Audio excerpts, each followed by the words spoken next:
নমস্কার, বিশ্বাস প্রোডাকশন হাজির হলাম আর একটা রেসিপি নিয়ে। সেটা হবে চিংড়ির কাটলেট। এই যে আমি এখানে চিংড়ি মাছগুলো নিয়েছি, বাগদা চিংড়ি নিয়েছি, আর এর মাছ বরাবর আমি ছুরি দিয়ে কেটে নিয়েছি। লেজ আছে আর একটা খোলা আছে। কেটে নিয়ে আমি এটাকে ফ্ল্যাট করে দিয়েছি। এই যে এইভাবে সমগ্র চিংড়ি মাছগুলো আমি এইভাবে কেটে নিয়েছিলাম ছুরির সাহায্যে। এবার এর জন্য আমার চাই চিংড়ি কাটলেটের জন্য আমি আলু সেদ্ধ করে রেখেছি। এবার পেঁয়াজ কোচানো, লঙ্কা কোচানো লাগবে, আদা রসুন পেস্ট, এই যে আদা রসুন পেস্ট লাগছে, কর্নফ্লাওয়ার, ময়দা, গোলমরিচ আর নুন দিয়ে আমি একটা ব্যাটার বানাবো একবারে পাতলা, আর থাকছে ব্রেড ক্রাম্বস। চলুন তাহলে চিংড়ির কাটলেট করা যাক। চিংড়ির কাটলেটের জন্য প্রথমে আমি পুর বানাবো। সেই পুরের জন্য আমি গ্যাস অন করলাম, কড়াতে সর্ষের তেল দিয়ে দিয়েছি। তেলটা গরম হয়ে গেছে। প্রথমে আমি এই যে কুচিয়ে রাখা পেঁয়াজ দিয়ে দেবো।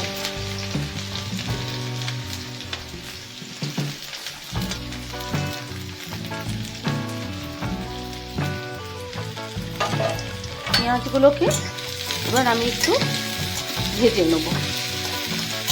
পেঁয়াজটা আমার হালকা ভেজে নিয়েছি। ভেজে নেওয়ার পর আমি রসুন পেস্ট দিলাম। আপনারা রসুন থেতো করেও দিতে পারেন, আমার কাছে পেস্ট ছিল, আমি পেস্ট দিয়ে করে দিচ্ছি। এই আদা দিলাম, দেবো লঙ্কা কোচানো,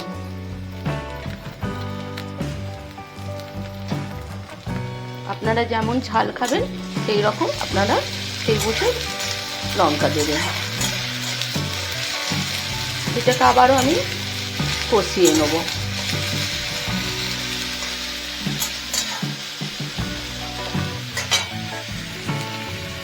এবার একে একে আমি গুঁড়ো মশলাগুলো দিয়ে দেবো।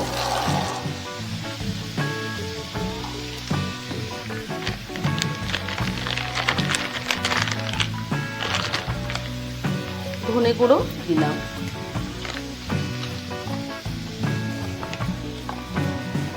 জিরে গুঁড়ো,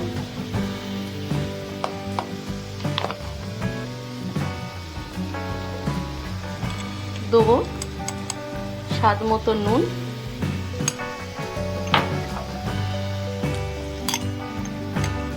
হলুদ গুঁড়ো,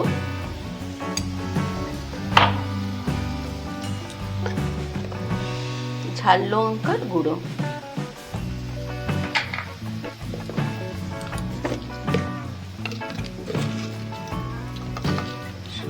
দেবো স্বাদ মতো একটু চিনি দেবো ব্যালেন্সটা বজায় রাখার জন্য।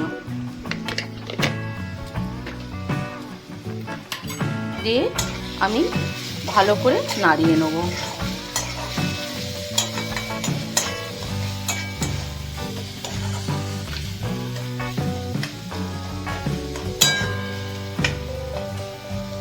এবার সেদ্ধ করা আলুটা আমি মাখিয়ে রেখেছিলাম, এটা দিয়ে দেবো।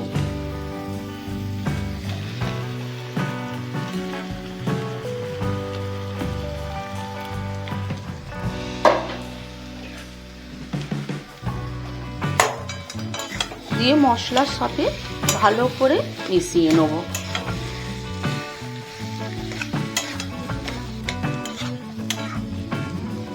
পুরটা কষানো হয়ে গেছে। এবার ওপর থেকে আমি গরম মশলা গুঁড়ো ছড়িয়ে দিলাম। দিয়ে আমি আবারও ভালো করে নাড়িয়ে নিয়ে বন্ধ করে দেবো। তারপরে পুরটা ঠান্ডা হয়ে যাক, তারপরে কাটলেটের সেট বানাবো। পুরটা অলরেডি তৈরি হয়ে গেছে। এবার আমি ঠান্ডা হবার জন্য গ্যাসটা অফ করে দিলাম। আলুর পুরটা ঠান্ডা হয়ে গেছে। এবার আমি কাটলেট বানিয়ে নেব। এই যে হাতের তালুতে আমি এইভাবে আলুটাকে চ্যাপড়া করে নিয়েছি। করে নিয়ে আমি চিংড়ি মাছটা এইভাবে বসিয়ে দিলাম। দিয়ে এর ওপরে আবার আলু দিয়ে দিলাম। এইভাবে আমি কভার করে নিলাম।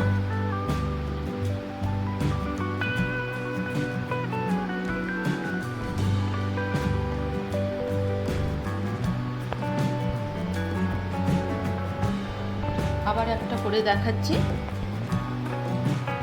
চ্যাপটা হাতের মধ্যে হাতের তালুতে নিলাম। হাতের তালুতে নিয়ে চিংড়ি মাছটাকে ভালো করে সেট করলাম। করে এর ওপর আবার আমি আলুর পুরটা দিলাম। দিয়ে এইভাবে আমি পুরোটা কভার করে নেব। তৈরি হয়ে এইভাবে আমি সেভ করে নিয়েছিলাম। আর এই যে আমি এইভাবে কাটলেটগুলো সব তৈরি করে রেখেছি। এবার ব্যাটারের মধ্যে ডুবিয়ে আমি গরম তেলে ভেজে নেব। চলুন। চিংড়ির কাটলেটের জন্যে আমি যে ব্যাটারটা তৈরি করে রেখেছিলাম তার আমি 2 চামচ ময়দা আর 1.5 চামচ কর্নফ্লাওয়ার দিয়েছিলাম। নুন আর গোলমরিচ গুঁড়ো দিয়ে পাতলা একটা ব্যাটার তৈরি করে রেখেছি, এইরকম পাতলা। আর এখানে ব্রেড ক্রাম্বস নিয়েছি, এখানেও নুন আর গোলমরিচ গুঁড়ো দিয়েছে, একসাথে আমি মিশিয়ে নিলাম যাতে টেস্টটা আরও, উপরে যে কোট করব তার টেস্টটা যেন আরও ভালো হয়।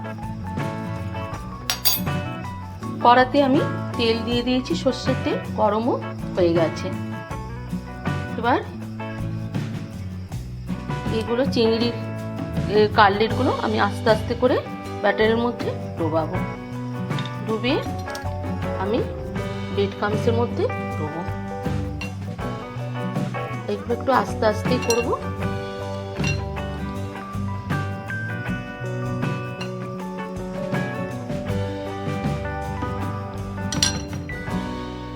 ব্যাটারের মধ্যে ডুবালাম, আবার ব্রেড ক্রাম্বসের মধ্যে দিয়ে দিলাম। এইরকম ডবল কোট করব।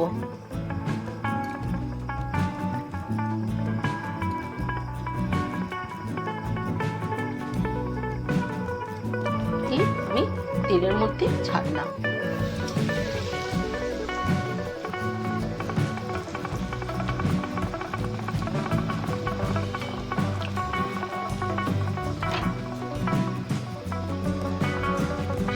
ফ্লেমটাকে একটু মিডিয়াম রাখবো, রেখে আমি এইগুলো ফ্রাই করে নেব। এবার উল্টে দিচ্ছি। এবার এইগুলো আমি সব কাটলেটগুলো ভেজে নিয়ে আসছি। তৈরি করে ফেললাম চিংড়ির কাটলেট। বর্ষার সন্ধ্যায় এই স্ন্যাক্স একবারে চায়ের আড্ডায় জমে যাবে। আর আমার এই রেসিপি যদি আপনাদের ভালো লেগে থাকে তাহলে লাইক, শেয়ার, কমেন্ট করবেন। আজ এই পর্যন্ত, আবার দেখা হবে কোনো একটা এপিসোডে। সবাই ভালো থাকবেন, সুস্থ থাকবেন। ধন্যবাদ।